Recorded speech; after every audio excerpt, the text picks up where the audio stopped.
Sektor pertambangan dan energi menjadi komoditas politik dan sumber pendanaan kampanye, baik di tingkat daerah maupun nasional selama puluhan tahun. Mahalnya logistik dalam gelanggang pemilu menjadi alasan utama mengapa keterlibatan oligark tak pernah bisa diredam. Kontestasi Pilpres 2024 sepertinya bukan hanya pertarungan politik antar elit partai, tapi juga pertarungan para pebisnis dan oligarki. Hal ini terbukti dengan banyaknya nama-nama konglomerat yang bisnisnya berpusat di sektor industri ekstraktif masuk sebagai tim pemenangan atau menyatakan dukungan kepada para paslon. Tak tanggung-tanggung, ketiga pasangan capres di pemilu kali ini semuanya punya keterkaitan dengan oligarki tambang dan energi. Lantas, siapa saja mereka?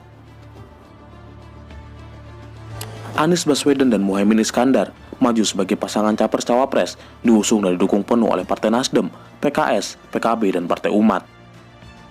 Menurut laporan jaringan advokasi tambang, paslon ini setidaknya terafiliasi dengan para konglomerat tambang, khususnya batu bara dan nikel, yang masuk dalam tim pemenangan maupun pendukung.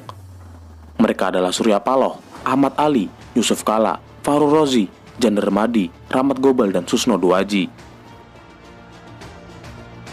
Surya Paloh, Ketua Umum Partai Nasdem sekaligus Ketua Dewan Pembina Timnas Amin, adalah pengusaha elit dengan total kekayaan mencapai 6,6 triliun pada 2021. Surya Paloh menjadi salah satu raja media di Indonesia melalui Bendera Media Group yang menaungi Metro TV hingga Media Indonesia. Selain konglomerasi media, bisnisnya melebar ke sektor industri makanan dan catering, properti, perhotelan, hingga pertambangan. Pada sektor tambang, bisnis Surya Paloh tercatat melalui anak usaha PT Media Jaya Bersama bernama PT Mifa Bersaudara dan PT Bara Energi Lestari yang memiliki konsesi tambang batu bara seluas 4.600 hektar di Nagan Raya dan Aceh Barat. Pada 2022, masyarakat di 5 desa di Nagan Raya Aceh mendemo PT Bara Energi Lestari karena dinilai tidak berkontribusi terhadap kesejahteraan masyarakat di sekitar lokasi tambang. Sedangkan PT Mifa Bersaudara dituding menumpahkan batu bara yang mencemari laut dan merugikan nelayan. Melalui PT Surya Jaya Capital, Surya Paloh dan anaknya, Prananda Paloh, tercatat memiliki saham di PT Media Mining Resources. Media Mining Resources juga diketahui memiliki 20% saham di PT Emas Mineral Murni yang memiliki konsesi pertambangan emas di Aceh seluas 10.000 hektar. Masalahnya, keberadaan perusahaan tambang ini mendapat penolakan dan kritik dari berbagai elemen masyarakat di Nagan Raya dan Aceh Tengah karena dikhawatirkan merusak lingkungan dan memicu bencana ekologis. Belum lagi, area konsesi perusahaan ini masuk ke dalam kawasan ekosistem Leuser, wilayah konservasi alam yang telah ditetapkan UNESCO sebagai warisan dunia sejak 2004. Sejumlah gugatan yang dilayangkan aktivis lingkungan dan masyarakat berujung pada pencabutan izin oleh Mahkamah Agung pada 2020. Bisnis Surya Paloh yang lain ada di sektor pertambangan minyak dan gas melalui PT Surya Energi Raya yang beroperasi di Blora dan Bojonegoro. Yusuf Kala bukan nama yang asing dalam dunia politik Indonesia. Wakil Presiden di era SBY dan Jokowi ini kini mematapkan dukungan kepada Anies Muhaimin pada Pilpres 2024 mendatang. Tak hanya dikenal sebagai politisi, Yusuf Kala juga dikenal sebagai konglomerat di kawasan timur Indonesia. Melalui Bendera Kala Group, bisnisnya menggurita dari otomotif, properti, konstruksi, manufaktur, hingga tambang dan energi. Keluarga Kala memiliki perusahaan multinasional bernama PT Bukaka Teknik Utama. Beberapa anak usaha perusahaan ini membangun dan mengoperasikan 2 pembangkit listrik tenaga air di Sulawesi Tengah dan Sulawesi Selatan. Pada 2022, PT Bukaka Teknik Utama diperiksa Kejaksaan Agung terkait dugaan korupsi pengadaan tower transmisi PLN tahun 2016. Setahun setelahnya, Direktur Operasional PT Bukaka Teknik Utama, Sofia Balfas, ditetapkan sebagai tersangka dalam dugaan kasus korupsi proyek tol Jakarta Cikampek 2 atau yang dikenal dengan tol MBZ. Yusuf Kala juga merambah ke bisnis pengolahan mineral. Di Sulawesi Selatan, dirinya membangun smelter nikel melalui PT Bumi Mineral Sulawesi. Perusahaan yang berdiri sejak tahun 2014 ini sepenuhnya dimiliki dan dikelola oleh keluarga Yusuf Kala. Perusahaan ini juga akan masuk dalam industri baterai dan akan membangun smelter bekerja sama dengan perusahaan asal Korea Selatan, Pohang Iron and Steel Company. Selain itu, melalui PT Bukaka Mandiri Sejahtera, Yusuf Kala memiliki unit usaha yaitu PT Mitra Karya Agung Lestari, perusahaan tambang nikel dengan konsesi seluas 743 hektar di Morowali, Sulawesi Tengah. Susno Duaji adalah mantan Kabariskim Polri yang kemudian dipenjara selama 3,5 tahun akibat kasus korupsi pemotongan dana pengamanan Pilkada Jabar 2008 yang merugikan negara sebesar 8,1 miliar. Dirinya juga terjerat kasus suap sengketa bisnis PT Salma Arwana Lestari. Setelah pensiun dari Polri, Susno terjun ke politik, menjadi tim hukum Amin, dan juga menggeluti bisnis tambang. Susno tercatat sebagai pemilik PT Citra Bara Raya dan PT Dirar Dwaga Energi, dua perusahaan batu bara yang memiliki konsesi seluas 1.800 hektar di Lahat, Sumatera Selatan. Fahrul Razi adalah purnawirawan TNI yang pernah menjabat sebagai komisaris utama di PT Aneka Tambang sebelum akhirnya mengundurkan diri setelah ditunjuk Jokowi sebagai Menteri Agama pada 2019. Selain itu, Fahrul Razi juga tercatat pernah menjabat sebagai komisaris di PT Toba Sejahtera, perusahaan milik Luhut Binsar Panjaitan. Saat ini, dirinya menjabat sebagai komisaris di PT Mas Arya Tunggal Abadi, perusahaan tambang pasir kuarsa dengan konsesi seluas 5 hektar di Lebak, Banten. Perusahaan Fahrul Razi ini pun tak luput dari permasalahan. Kepolisian Polda Banten menyebut PT Mas Arya Tunggal Abadi merupakan salah satu tambang pasir yang diduga tidak memiliki dokumen perizinan. Selanjutnya ada Yan Darmadi, politisi Nasdem, pengusaha properti, dan pernah menjabat sebagai Dewan Pertimbangan Presiden di pemerintahan Jokowi. Pendiri PT Jakarta Setiabudi Internasional yang saat ini didapuk menjadi Dewan Pembina Timnas Amin, dulunya dikenal sebagai salah satu bos judi dan pengusaha kasino di era 1970-an, saat perjudian masih legal di Jakarta di bawah kepemimpinan Gubernur Ali Sadikin. Darmadi juga tercatat sebagai salah satu pemegang saham sekaligus komisaris utama di Kodel Group, perusahaan yang bergerak di sektor perbankan, perhotelan, hingga perminyakan. Ahmad Ali adalah Wakil Ketua Umum Nasdem, anggota DPR, sekaligus pelatih kepala Timnas Amin. Sebelum politiknya gemilang, Ahmad Ali pernah terlibat penyalahgunaan narkoba pada 2003 dan menjalani hukuman selama 6 bulan penjara. Tak hanya berpolitik, Ahmad Ali juga mendulang nikel melalui anak-anak dan saudaranya. Kedua anak Ahmad Ali, yaitu Muhammad Anugrah Pratama dan Muhammad Fahri Fadur Rahman, menjabat sebagai komisaris dan direktur di PT Geraha Mining Utama yang mengantongi izin pertambangan nikel dengan konsesi seluas 624 hektar di Morowali, Sulawesi Tengah. Perusahaan ini pernah dituding memiliki cap palsu dalam dokumen izin yang terbit pada 2008. Perusahaan yang memiliki konsesi tambang nikel seluas 3.300 hektar di Kabupaten Morowali bernama PT Otiaya Abadi juga terafiliasi dengan Ahmad Ali. Ahmad Ali pernah menjabat sebagai direktur utama, kemudian dilanjutkan oleh saudara dari istri Ahmad Ali, Tauhid Lawira, yang menjadi komisaris utama perusahaan. Pada 2021, PT Otiaya Abadi diberitakan atas dugaan aktivitas penambangan yang melanggar aturan, namun tidak mendapat perhatian dari pemerintah setempat. Terakhir, ada Rahmat Gobel, Wakil Ketua DPR yang memegang posisi sebagai anggota Dewan Pertimbangan Timnas Amin. Gobel menjalankan bisnis di bawah bendera Gobel Group yang menaungi PT Panasonic Manufacturing Indonesia dan PT Panasonic Global Energy Indonesia yang memproduksi alat elektronik hingga baterai litium.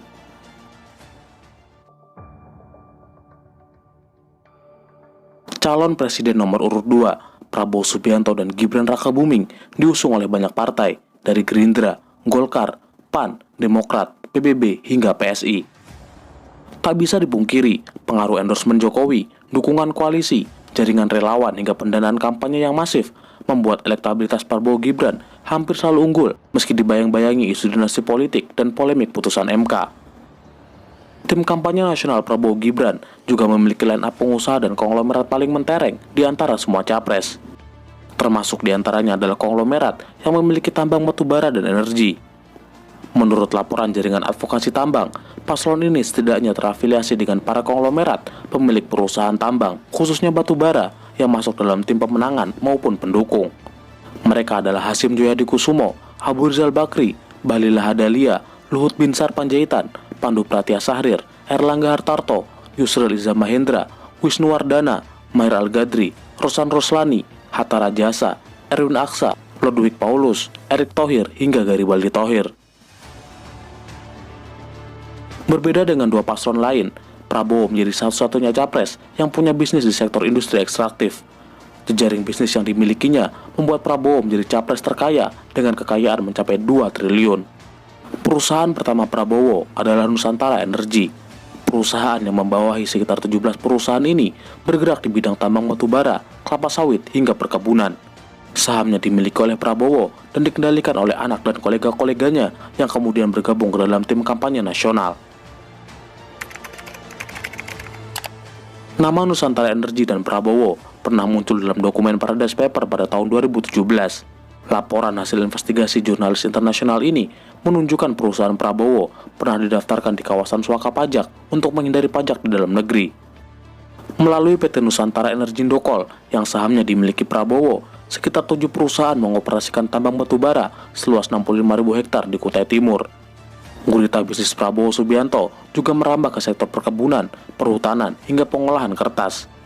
Prabowo tercatat sebagai pemilik PT Tusam Hutani Lestari yang beroperasi di Provinsi Aceh dengan areal kerja seluas 57.300 hektar, PT Kiani Hutani Lestari yang menguasai lahan seluas 53.000 hektar di Kutai Timur, PT Tanjung Redep Hutani dan PT Belantara Pusaka dengan total luas lahan keseluruhan mencapai 155.610 hektar yang berlokasi di Kabupaten Berau, Kalimantan Timur. Luas lahan yang dikuasai oleh perusahaan Prabowo melalui hak guna usaha yang mendekati 500.000 hektar ini dikonfirmasi sendiri oleh Prabowo pasca debat Capres ketiga pada 7 Januari 2024. Bapak punya lahan lebih dari 340.000 hektar, sementara TNI kita, prajurit kita, selebih dari separuh tidak punya rumah dinas. Itu fakta. Saudara-saudara ada pula yang nyinggung-nyinggung. Punya tanah berapa, punya tanah ini. Dia pintar atau goblok sih? Kemarin juga salah-salah melulu itu. Bukan 343.000 hektar, bukan. Mendekati 500.000 hektar.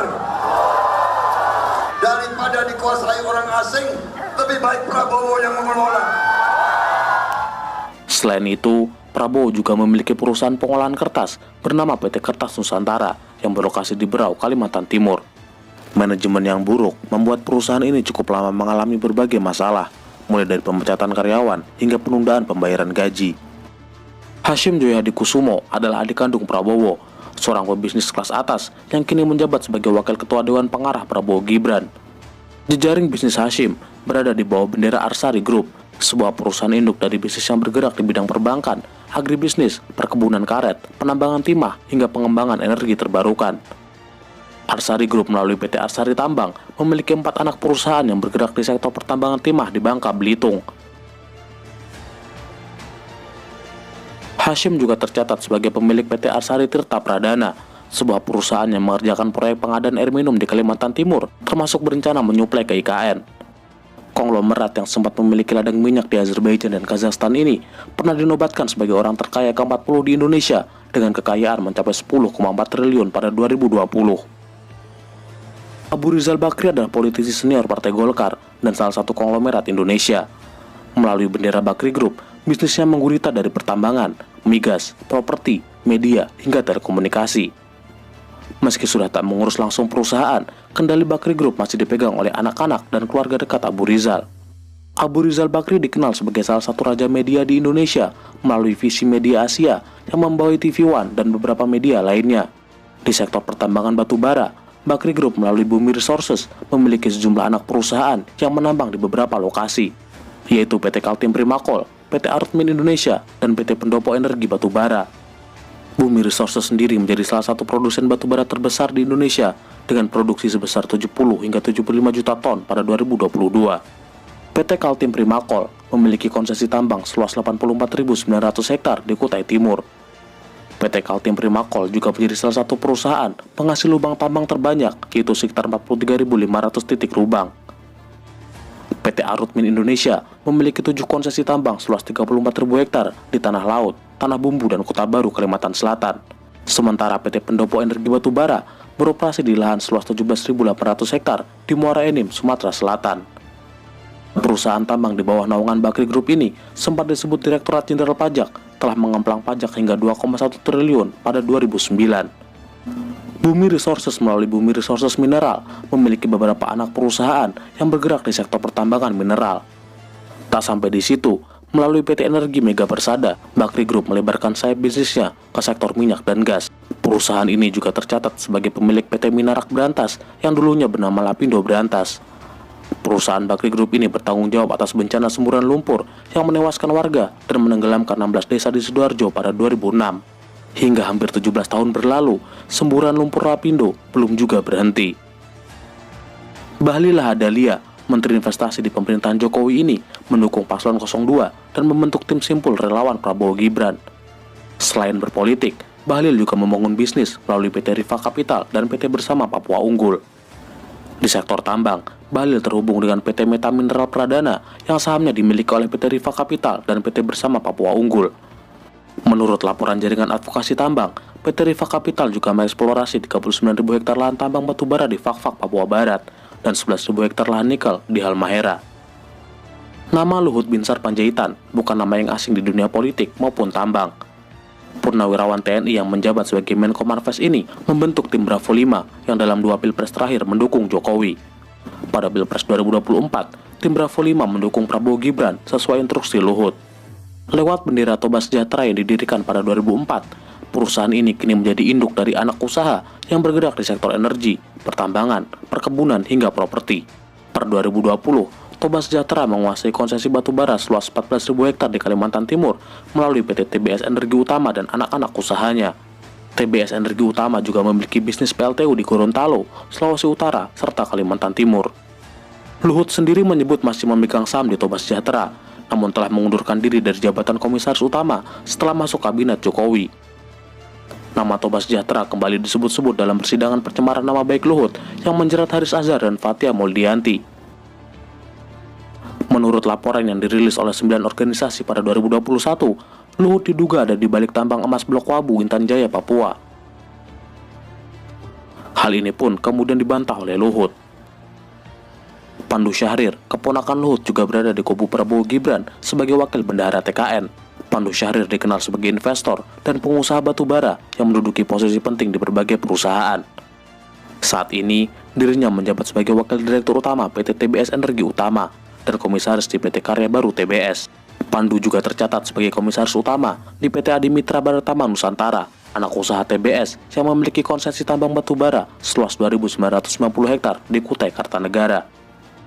Erlangga Hartarto, ketua umum Partai Golkar ini, didapuk sebagai ketua Dewan Pengarah TKN. Jejak Erlangga dalam sektor pertambangan bisa dilacak melalui PT Asia Sahabat Indonesia yang mayoritas sahamnya dimiliki oleh Erlangga dan kedua anaknya menjabat sebagai direktur dan komisaris. PT Asia Sahabat Indonesia memiliki 2 tambang zirkon dengan total luas konsesi mencapai 10.000 hektar yang beroperasi di Kapuas, Kalimantan Tengah. Bisnis keluarga Erlangga juga terafiliasi ke PT Bara Hanyu Kapuas dan PT Kapuas Bara Utama, 2 perusahaan tambang batubara yang beroperasi di Kapuas, Kalimantan Tengah. Yusril Iza Mahendra, seorang advokat dan ketua umum PBB, dipercaya sebagai kuasa hukum Prabowo Gibran. Di samping menjadi politisi, Yusril juga menjabat sebagai komisaris utama PT Indo Bara Nusantara Jaya yang 2 anak usahanya, PT Marwan Putra dan PT Bara Bumi Kertanegara, menambang batubara di Kutai Kartanegara, Kalimantan Timur. Wakil Ketua TKN Prabowo Gibran, Wisnuwardana, yang pernah menjabat sebagai CEO PT Indika Energy, memiliki perusahaan pengolahan kelapa sawit bernama PT Teladan Prima Argo yang beroperasi di beberapa wilayah di Kalimantan Timur. Mahir Al-Gadri, anggota penasihat TKN, dikenal sebagai konglomerat sejak masa Orde Baru lewat perusahaan Kodel Group yang bergerak di sektor agrobisnis, perdagangan, perbankan, perminyakan, industri, investasi, dan perhotelan. Nama Mahir Al-Gadri pernah muncul dalam laporan Paradise Paper. Mahir bersama Mami Soeharto disebut sebagai pimpinan dan pemilik perusahaan Spike South Sumatra yang didaftarkan di wilayah Swaka Pajak. Rosan Roslani, mantan Wakil Menteri BUMN dan Ketua Kadin periode 2015-2020, didapuk Prabowo Gibran sebagai Ketua Umum Tim Kampanye Nasional. Rosan pernah menjabat di posisi penting perusahaan milik keluarga Bakri. Rosan pernah menjadi Presiden Komisaris di Bumi Resources. Ia juga pernah menjabat sebagai Komisaris di PT Arutmin Indonesia dan Komisaris PT Kaltim Primakol, serta Presiden Direktur PT Brokol Energi. Hatta Rajasa adalah politisi senior yang telah melalang buana di pemerintahan sebagai eksekutif dan legislatif, bahkan menjadi cawapres Prabowo di Pilpres 2014. Ketua Majelis Penasehat PAN ini kini menjadi pembina TKN Prabowo Gibran. Bisnis Hatta Rajasa dikelola melalui Artindo Group. PT Artindo memiliki 2 anak usaha, yaitu PT Artasia Cipta Pratama yang memiliki konsesi batubara seluas 5.900 hektar di Kalimantan Tengah, dan PT Artadaya Kolindo yang mengerjakan eksplorasi, pertambangan hingga perdagangan batubara. Erwin Aksa, Wakil Ketua Umum DPP Golkar yang masih keponakan dari Yusuf Kala, kini memegang posisi sebagai Wakil Ketua TKN Prabowo Gibran. Erwin Aksa adalah anak dari Aksa Mahmud, konglomerat asal Sulawesi Selatan. Jejaring bisnisnya dikendalikan melalui Bosowa Group. Erwin Aksa juga tercatat sebagai pemegang saham di PT Semen Bosowa Maros yang memiliki 2 pabrik semen di Maros dan Banyuwangi. Grup Bosowa Semen menjadi grup semen swasta pertama dan terbesar keempat di Indonesia. Perusahaan lain yang bernaung di bawah Bosowa antara lain PT Bosowa Mining, perusahaan tambang nikel yang memiliki konsesi 1.500 hektar di Konawe Utara. Di sektor batubara, ada PT Madani Citra Mandiri dengan konsesi seluas 5.000 hektar di Kabupaten Kutai Kartanegara. Ludwig Paulus, Wakil Ketua Koordinator Strategis Prabowo Gibran, adalah purnawirawan TNI yang menjabat sebagai Sekjen DPP Partai Golkar sekaligus Wakil Ketua DPR 2019-2024. Dalam bisnis pertambangan, Ludwig tercatat sebagai Komisaris PT Puncak Emas Tani Sejahtera, perusahaan tambang emas dengan luas konsesi 100 hektar di Gorontalo. Pada Pilpres 2024, Menteri BUMN Erick Thohir dengan tegas menyatakan dukungannya ke paslon 02 meski tak masuk dalam struktur TKN. Erick Thohir termasuk bos media melalui bendera Mahaka yang menaungi Republika, Jak TV dan beberapa stasiun radio. Pada Januari 2024, Garibaldi Thohir menyatakan dukungannya kepada pasangan Prabowo Gibran. Dirinya bahkan mengklaim sepertiga penyumbang perekonomian Indonesia siap membantu memenangkan pasangan ini. Walau pernyataan itu kemudian dibantah beberapa pihak. Walaupun kami jumlahnya sedikit, tapi ya di ruangan ini mungkin sepertiga perekonomian Indonesia ada di sini, Pak. Jadi kalau mereka ada Victor tadi, you name it, Pak. Dari mulai Jarum Group, Sampurna Group, Adaro Group, siapa lagi? Pokoknya grup-grup semua, Pak. Izin Bapak, terima kasih atas kehadirannya yang luar biasa. Ini membuat semangat kita, Pak. Untuk tadi ya sekali putaran. Baru saya paham sekarang kenapa saya 2 kali kalah Pilpres. Karena dulu saya nggak diundang ke sini. Garibaldi Thohir atau Boy Thohir adalah nama yang sangat terkenal di dunia usaha. Kakak Erick Thohir ini masuk sebagai orang terkaya ke-17 Indonesia pada 2023 dengan kekayaan mencapai 51 triliun. Sumber kekayaan terbesar Boy Thohir berasal dari PT Adaro Energi. Pada tahun 2022, Adaro Energi memproduksi sebanyak 63 juta ton batubara dan menjadikannya sebagai produsen batubara terbesar nomor 2 di Indonesia. Anak usaha Adaro Energi seperti PT Adaro Indonesia, PT Mustika Indah Permai, dan PT Adaro Energi Mineral beroperasi di beberapa wilayah Indonesia untuk mengeruk batubara. PT Adaro Indonesia melakukan kegiatan penambangan di area konsesi seluas 35.500 hektar di Tabalong dan Balangan, Kalimantan Selatan. PT Mustika Indah Permai memiliki izin konsesi batubara seluas 2.000 hektar di Kabupaten Lahat, Sumatera Selatan. Sementara PT Adaro Energi Mineral memiliki 5 konsesi tambang seluas 156.000 hektar di Kalimantan Tengah dan Kalimantan Timur. Kedatangan Gibran di Batu Licin untuk menghadiri acara Jalan Sehat Batu Licin Festival yang dilaksanakan oleh PT John Lynn Group sepertinya juga mengindikasikan dukungan konglomerat Kalimantan Selatan kepada pasangan 02. Tak sendiri, Gibran ditemani istri, Menteri Pertanian Amran Sulaiman, dan Wakil Ketua Tim Kampanye Nasional Grace Natali. Seperti diketahui, Andi Syamsuddin Arsyad alias Haji Isam punya relasi yang baik dengan ayah Gibran. Nama Haji Isam juga sempat masuk sebagai wakil bendahara kampanye tim Jokowi Amin pada 2019. Haji Isam sendiri adalah pengusaha kelas kakap asal Batu Licin yang memiliki perusahaan raksasa bernama PT John Lynn Group yang menaungi sekitar 60 anak perusahaan yang bergerak di sektor transportasi, batubara, hingga kelapa sawit. Walau tak lagi terjun ke politik, nama Haji Isam tetap punya pengaruh kuat dalam kancah perpolitikan daerah maupun nasional. Pada Pilpres 2024, mantan Gubernur Jawa Tengah, Ganjar Pranowo, resmi berduet dengan Mahfud MD, Menko Polhukam di Kabinet Jokowi. Mereka diusung 4 partai besar, yaitu PDIP, P3, Perindo, dan Hanura. Di kubu Ganjar Mahfud, para pengusaha dan konglomerat juga berada di barisan tim sukses dan pendukung. Menurut laporan jaringan advokasi tambang, setidaknya beberapa nama petinggi partai koalisi hingga tim pemenangan nasional terafiliasi dengan perusahaan tambang, khususnya batubara. Mereka adalah Haritano Sudibyo, Osman Sabtaodang, Heru Dewanto, Sandiaga Uno, Arsyad Rashid, dan Oreas Petrus Modak. Ketua Tim Pemenangan Nasional dipegang oleh Arsyad Rashid, seorang pengusaha sekaligus Ketua Kadin 2021-2026. Arsyad diketahui memegang posisi penting di beberapa perusahaan, seperti Direktur Utama PT Indika Energi, Presiden Komisaris Tripatra Engineering, Komisaris PT Indika Infrastruktur Investindo, hingga PT Indika Multi Property. Indika Energi sendiri adalah induk perusahaan yang bergerak di sektor perdagangan, konstruksi, transportasi, hingga pertambangan.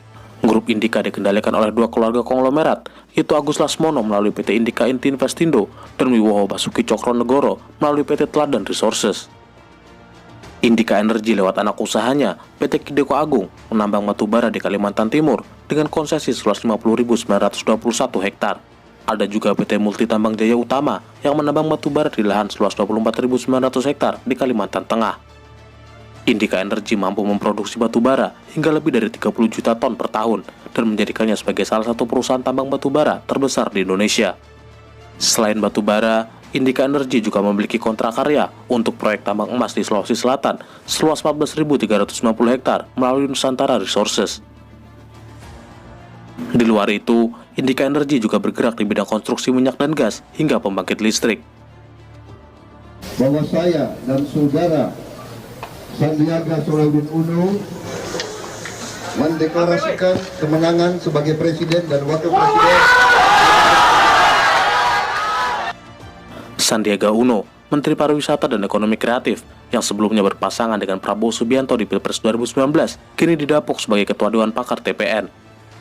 Sandiaga Uno menjadi menteri terkaya di Kabinet Jokowi dengan aset mencapai 10,62 triliun. Sumber kekayaannya berasal dari perusahaan investasi yang ia dirikan, bernama PT Saratoga Investama Sedaya. Saratoga kemudian berinvestasi di Adaro Energi, perusahaan tambang batubara yang beroperasi di lahan seluas lebih dari 180.000 hektar di Kalimantan Timur, Kalimantan Selatan, dan Sumatera Selatan. Kepemilikan saham Sandiaga juga tercatat di PT Merdeka Copper Gold yang bergerak di sektor pertambangan mineral dan memiliki banyak anak perusahaan. PT Bumi Sukses Indo misalnya memiliki tambang emas bernama Tambang Tumpang Pitu di Banyuwangi, Jawa Timur dengan konsesi seluas hampir 5.000 hektar. Tambang Tumpang Pitu menjadi penyumbang pajak terbesar di Banyuwangi, tapi juga menyebabkan berbagai krisis sosial ekologis dan permasalahan pelik. Lokasi tambang Tumpang Pitu awalnya adalah kawasan hutan lindung, yang kemudian oleh Bupati Banyuwangi, Abdullah Azwar Anas, diusulkan untuk diubah menjadi kawasan hutan produksi. Lalu disetujui oleh Menteri Kehutanan saat itu, Zulkifli Hasan. Berbagai penolakan warga atas tambang ini juga terus terjadi bertahun-tahun hingga berujung kriminalisasi. Salah satu kasus paling terkenal adalah penangkapan Heri Budiawan alias Budi Pego karena penolakannya terhadap aktivitas tambang pada 2017.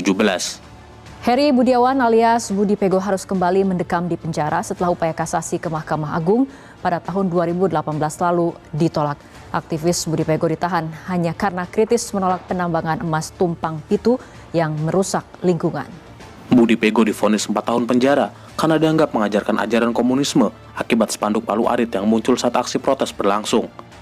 Dari sejumlah keterangan warga dan pendamping hukum, barang bukti spanduk Palu Arit tak pernah dihadirkan dalam persidangan. Nama Sandiaga Uno pernah muncul dalam laporan Panama Papers dan Paradise Papers hasil investigasi Konsorsium Jurnalis Internasional pada 2016-2017.